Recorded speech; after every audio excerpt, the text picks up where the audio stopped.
You could have the very best gear, the most epic location, the sunset of the year, and you're an absolute guru when it comes to post-processing, and still your photos suck because of this one thing. What is it? Well, it's our friend composition. And that's what we're going to be talking about in this video. Specifically composition for landscape photography. I want to share with you some things that I've learned across the past decade of shooting the landscape. And these are things which week in, week out, I'm applying to my photography. And don't get me wrong, there is no end goal with composition. It's an area that we can always be improving on because it's so personal and it really is our expression of nature and the landscape. However, there are certainly some fundamental things that you can keep in mind to make sure that your compositions are effective and you're making some great photographs and not wasting all that money that you've spent on gear and getting out to those great locations. All right, let's take a look. Tip number one for creating an effective composition in landscape photography. And this one, you don't even need to get the camera out of the bag. Now, it might seem like common sense, but what it is, it's understanding for yourself, what is this photograph all about? What is the main subject? What is the final resting place for the eye? Because what can happen is when we go out in nature, we can get overwhelmed with all the various elements. This is the tricky part about landscape photography. It's a little bit different to say a portrait where you just have a very clear subject matter in a person's face. And one of the challenges in landscape photography is that we can just have so many various elements competing for our attention out in the field. We're just taking in so much beauty. There could be beautiful trees, ferns, river, there's a mountain here, there's a mountain there. There can be so much going on that although it's all beautiful, it doesn't mean that if you just point and click, it's going to work, because the problem is the viewer will not know where they're meant to finish up. We need to make sure that we have a clearly defined main subject matter. It's a resting place for the eye. When I look at that image, where am I meant to flow to and finish on, and then feel free to take in the rest of the frame. So figure that out yourself before you even get the camera out of the bag.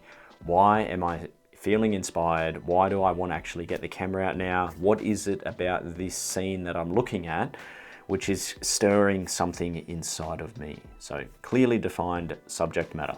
Tip number two, building up layers for depth. And what is it I'm talking about here? Well, once we have really established what that main subject is, that main focal point, one of the common things that we will do as landscape photographers is just start looking around for foreground. There's nothing wrong with that, sure. We need to actually do that.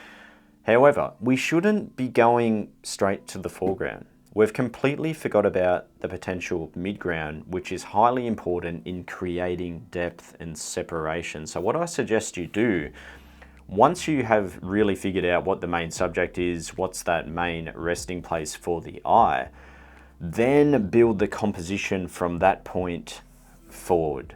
So don't skip ahead and go straight to foreground. Let's now look where that main subject is, and let's say it's 30 meters in front of you, all right, 100 feet. Now, what is in front of that is interesting?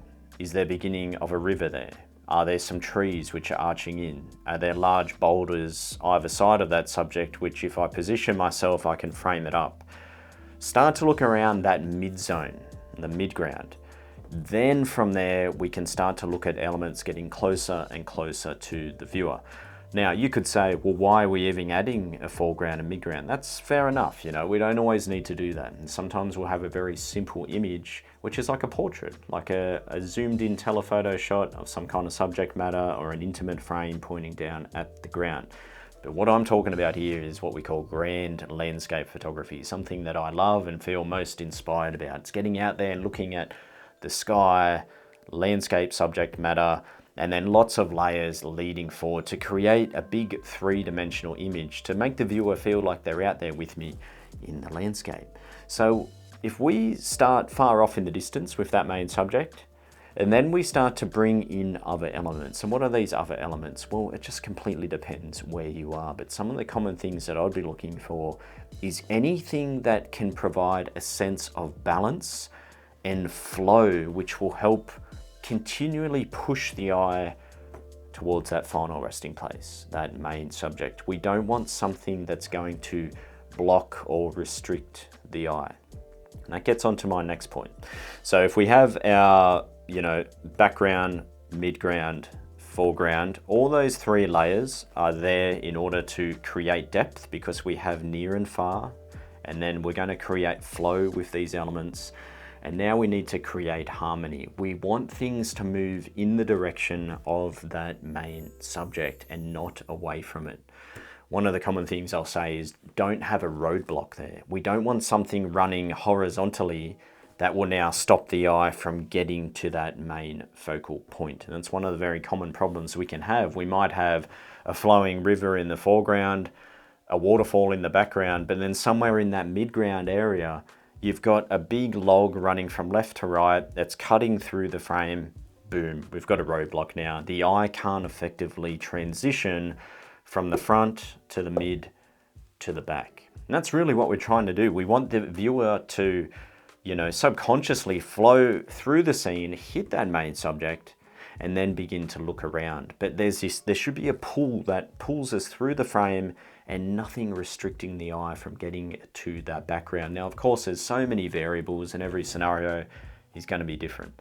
But make sure that you don't have anything coming in and restricting the viewer's flow.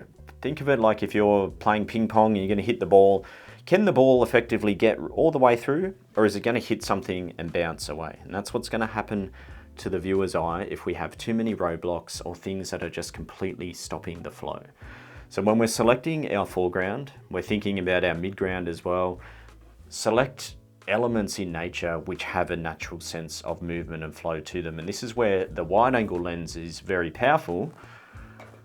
With our wide angle lens, the wide angle allows us to get incredibly close to foreground. And one of the reasons why I like to do that, and it's very commonly utilized in landscape photography, is by getting close, we create a big stretch and we create a natural sense of scale, because anything close to the lens will appear much larger, and then progressively, literally every centimeter or so, it will taper and get smaller. We've now created that sense of flow. We have what's called a diminishing perspective. We have an element that's beginning large and getting narrower. And if we can try and incorporate that on the edges, now everything should start to flow towards that subject. And if we don't have the roadblocks there, we now have a very powerful composition.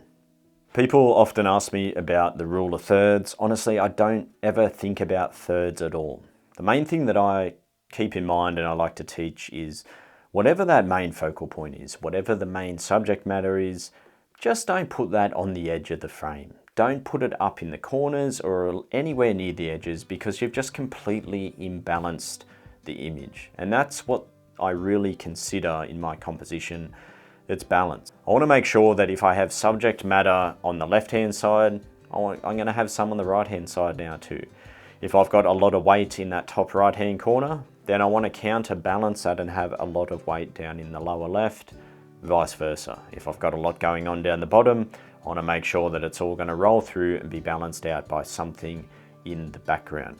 One of the ways that I really like to think about balance and composition, let's say you have a plate, in this case I've got a coaster, and we balance it on something narrow.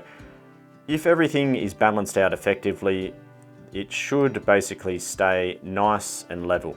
Now, when it comes to our composition, if we are placing way too much emphasis and putting, for example, the main subject off to the edge, we've completely imbalanced the image. The image is just going to tilt and then it's not going to work. If we're going to place something on this side, then we need to counterbalance the image and place something on the opposing side. If we have a lot going on down the foreground, we don't want the viewer just getting stuck there. We need to put something up the top to lead the eye now back through. So think about your frame, the two-dimensional space that we're working in, as something like a plate that you're balancing on a needle in the center, and everything should be working off that centralized part of the frame, in my opinion. I often just think of the center of the image as a very important place, and then from there we're shifting and moving elements and objects, subject matter, that we want to make sure that we're not overemphasizing too much. It's like a game that we're playing, circling around the center zone. We can go a little bit this way, got to counter it by coming back that way. Now, I'm not saying you put the main subject dead center, But if you're going to put it, to the left of center, well, what's down on the right of center to help balance and lead the eye there, etc.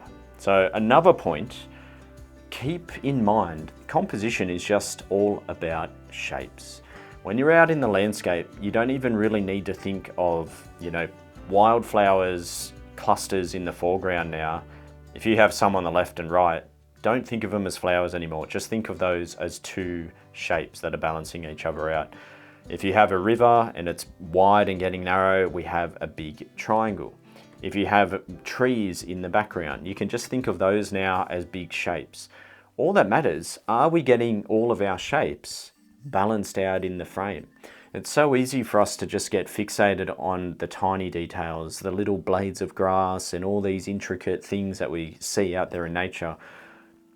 If you're getting the main balance wrong, then all those little details don't matter anyway. And once you get those main big core elements right and balanced, all those shapes are balanced out, those little details are not making much of an impact, not as much as you think.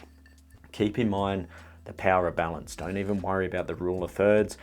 The third grid is there to maybe help you balance, but I really like this analogy. Think of the centralized area of your image, and then we're just trying to counterbalance it so it's not too heavy either side. The last thing I want to mention is darkness and light. Photography is all about light. Darkness is basically a lack of light.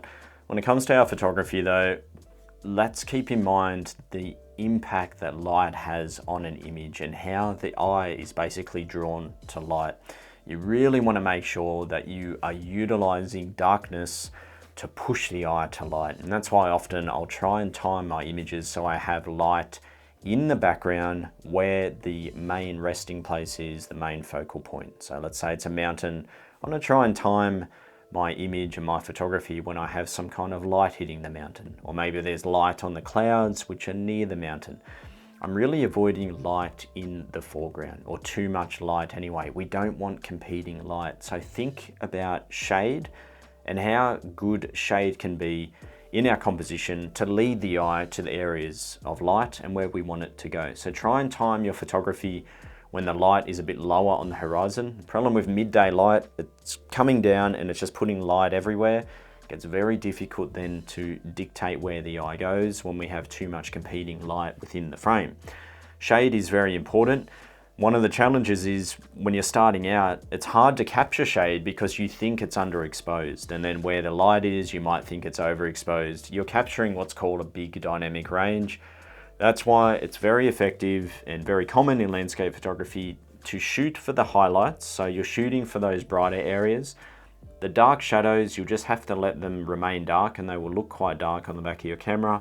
But then in post-processing, we can reveal those shaded details, and we don't need them ultra bright anyway, but we're going to be able to recover the shadow detail enough that we can see what's going on. So for me, for example, often I'll have that foreground in the shade, light in the background. Back of the camera, mainly what I can see is all that light in the back. I will see the foreground there. Maybe if I look through my viewfinder on the mirrorless, I'll be able to actually see the details. But from back here, it's just going to look very dark, and that can be unnatural if you're not used to shooting that way, shooting such dynamic light. But again, if you're shooting raw files, you get that file in the computer, very quickly we can pull out the detail. It's all there, and now the eye will still flow to the part that has the predominant light, and those dark areas have enough detail that it looks realistic, but it's not going to pull the eye away from that main subject matter. Okay, I hope those tips have helped. Now, let's just put that into a workflow. If I'm going out in nature, I'm going out there, first and foremost, I want to have a good time. So I'm just walking, enjoying the scenery. Eventually something catches my eye, something that makes me stop in my tracks and say, wow, that looks amazing, that's beautiful, that's interesting, something like that. Once that occurs, I generally know I'm probably looking at the main subject matter by that point. Maybe it's a particular tree. It's just stopped me right there and I say, wow, that's beautiful. I want to photograph it. Now I get the camera out because I've got a subject matter which is clearly defined in my mind, and it's now going to be clearly defined within the frame. Once I know what that main subject is, I then say to myself, how do I do that justice? Am I going to zoom in tight and basically take a portrait of it, a more intimate type frame? Or am I enjoying the rest of the environment here? There's a river nearby, there's some ferns. You need to decide for yourself, because that's going to determine the focal length that you use, and then obviously the overall potential with the composition. Let's say for argument's sake, I've got a tree which I really enjoy, but now I'm liking the rest of the scenery as well. Well, I start to scan around, remember, not going straight to the foreground. I'm going to think about, well, what's in front of that tree in that midground area, and then progressively build forward, getting closer, more details, more layers. So maybe I'd look at the river. Is it flowing? Which direction is it moving? I want to move, it's moving to the right. That's great. I'll walk over there. Can I make it lead to that tree? Yes or no? Are there any roadblocks there that are going to stop the eye from hitting the tree? If I have a clear path from the river going to the tree, perfect. Now I've got the river in the midground. What can I look for in the foreground? I want foreground there to help push the eye through, but also to give some big details to create that three-dimensional effect. Otherwise, it's all going to look quite flat and two-dimensional because everything will be further away. So then I start looking for foreground matter, something that is interesting, but something that's not too bright or distracting. So I'd probably be looking for shade or just partial dappled light. And now I'd consider, all right, how close do I want to get? Is it overpowering the scene, or is it just complementing things? Which direction is that moving? And then I'm thinking about balance now. If I've got a lot on this side, on that lower right, can I get something on the lower left? Where is the positioning of that main subject in the background there? Is it just off the center, or is it in the center?